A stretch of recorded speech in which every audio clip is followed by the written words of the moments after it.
ಎಲ್ಲರಿಗೂ ನಮಸ್ಕಾರ. ಇದು ಅತ್ತೆ ಸೊಸೆ ಕೈರುಚಿಯ ಕಾರ್ಯಕ್ರಮ. ಈಗ ಮಲ್ಲಿಗೆ ಇಡ್ಲಿ, ಮೃದುವಾದ ಮಲ್ಲಿಗೆ ಇಡ್ಲಿ ಯಾವ ರೀತಿ ಮಾಡಬೇಕು ಅನ್ನೋದನ್ನು ಹೇಳ್ಕೊಡ್ತೀನಿ. ಈಗ ನೋಡಿ, ಈ ಥರ ಪಾವಲ್ಲಿ ಸೇಲಂ ಕುಸುಬ್ಲಕ್ಕಿ ಅಂತೀವಿ. ಇದನ್ನು ಸೇಲಂ ಕುಸುಬ್ಲಕ್ಕಿ, ಇದನ್ನು 4 ಪಾವ್ ಹಾಕ್ಕೊಂಡಿದ್ದೀವಿ. ಮತ್ತು ಉದ್ದಿನಬೇಳೆ ನೋಡಿ, ಈ ಥರ 1 ಪಾವ್, 4ಕ್ಕೆ 1 ಪಾವ್ ಉದ್ದಿನಬೇಳೆ, ಅಂದರೆ 4ನೇ 1 ಭಾಗದಷ್ಟು ಉದ್ದಿನಬೇಳೆ ಹಾಕ್ಕೋಬೇಕು. ನಂತರ ಈ ಅವಲಕ್ಕಿ ಇರುತ್ತಲ್ಲ, ಅವಲಕ್ಕಿ ಏನು ಮಾಡಬೇಕು, ಈ ಥರ ದೊಡ್ಡ ಹಿಡೀಲಿ 2 ಹಿಡಿಯಷ್ಟು ಅವಲಕ್ಕಿ ಹಾಕೋಬೇಕು. ಉದ್ದಿನಬೇಳೆ ಹಾಕಿರ್ತೀವಲ್ಲ ಅದರೊಳಕ್ಕೆ. ನಂತರ ಸ್ವಲ್ಪ ಮೆಂತ್ಯ ಹಾಕ್ಕೋಬೇಕು ನೋಡಿ, ಈ ಥರ ಮೆಂತ್ಯ ಒಂಚೂರು ಹಾಕ್ಕೋಬೇಕು. ಮೆಂತ್ಯ ಹಾಕೋದ್ರಿಂದ ಇಡ್ಲಿ ಸುವಾಸನೆಯಾಗಿ ಗಮ್ಮಂತ ಬರೋದಲ್ದಿರ ಈ ವಾಯು ಅನ್ನೋದು ಆಗೋದಿಲ್ಲ. ಅದಕ್ಕೆ ಈ ರೀತಿ ಚೂರು ಮೆಂತ್ಯವನ್ನು ಹಾಕ್ಕೋಬೇಕು.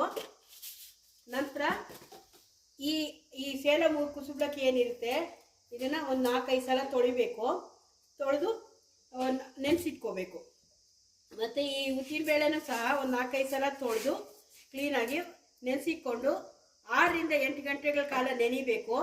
ನೆನ ನಂತರ ಈ ಉದ್ದಿನಬೇಳೆ ಏನಿರುತ್ತೆ ಇದು ಚೆನ್ನಾಗಿ ನುಣ್ಣಗಾಗಬೇಕು. ನುಣ್ಣಗಾದ ನಂತರ ಈ ನೆನೆಸಿಟ್ಕೊಂಡಿರ್ತೀವಲ್ಲ ಈ ಕುಸುಬ್ಲಕ್ಕಿ, ಇದನ್ನು ಸಹ ಹಾಕ್ಕೊಂಡು ನಾವು ರುಬ್ಕೋಬೇಕಾಗೈತೆ.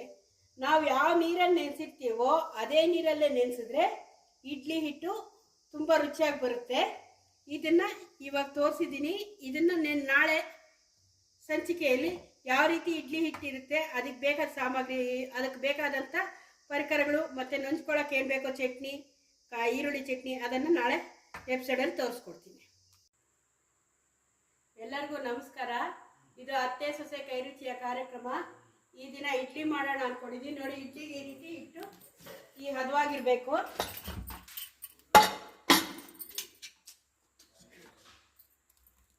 ಈ ಹದವಾಗಿರ್ಬೇಕು ಇಡ್ಲಿ ಹಿಟ್ಟು. ಇದು ನೆನ್ನೆ ಆಗಲೇ ಹೇಳಿದಾಗ 8 ಗಂಟೆಗಳ ಕಾಲ ನೆನೆಸಿ ರುಬ್ಬಿದಂಥ ಇಡ್ಲಿ ಹಿಟ್ಟು. ಅದಕ್ಕೆ 2 ರೀತಿಯ ಚಟ್ನಿ ಮಾಡೋದು. ಅದಕ್ಕೆ 2 ಹಿಡಿ ಕಡಲೆಪಪ್ಪು, 2 ಹಿಡಿ ಹುರಿದ ಕಡಲೆ ಬೀಜ, 2 ಹಿಡಿ ಕೊಬ್ಬರಿ, ಮತ್ತು 12 ಹಸಿಮೆಣಸಿಕಾಯಿ, ಕೊತ್ತಂಬರಿ ಸೊಪ್ಪು 1 ಹಿಡಿ, ಉಪ್ಪು, ರುಚಿಗೆ ತಕ್ಕಷ್ಟು ಉಪ್ಪು, ಹುಣಸೆಹಣ್ಣು, ಬೆಲ್ಲ.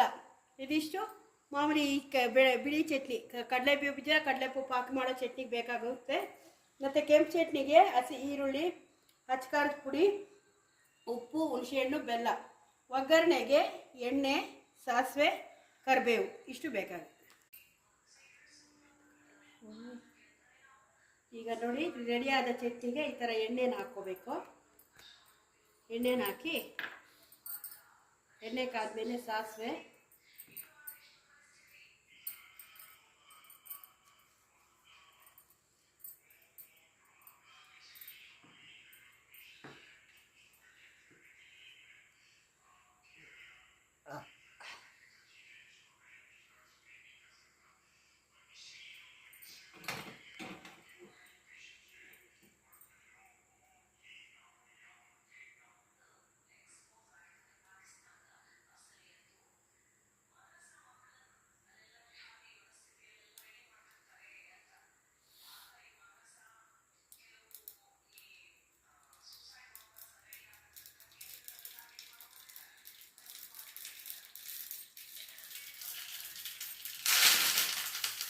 ಈ ಥರ ಕರಿಬೇವು ಹಾಕಿ ಒಗ್ಗರಣೆ ಮಾಡಿ ಚಟ್ನಿಗೆ ಹಾಕ್ಕೊಂಡು ಇಡೀ ಚಟ್ನಿ ರೆಡಿ.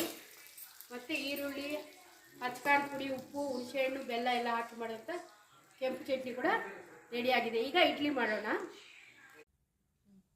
ಈಗ ಬಿಸಿ ಬಿಸಿಯಾದ ಮಲ್ಲಿಗೆ ಇಡ್ಲಿ ರೆಡಿಯಾಗಿದೆ ನೋಡಿ. 2 ಬೆರಳಲ್ಲಿ ಈ ಥರ ತಗೋಬೋದು. ಕಡಲೆಪಪ್ಪು, ಕಡಲೆ ಬೀಜ, ಕೊಬ್ಬರಿ ಹಾಕಿದ ಚಟ್ನಿ ಮತ್ತು ಈರುಳ್ಳಿ ಚಟ್ನಿ ಹಾಗೂ ತುಪ್ಪದೊಂದಿಗೆ ಮಲ್ಲಿಗೆ ಇಡ್ಲಿ ರೆಡಿಯಾಗಿದೆ. Please like and subscribe, follow my channel.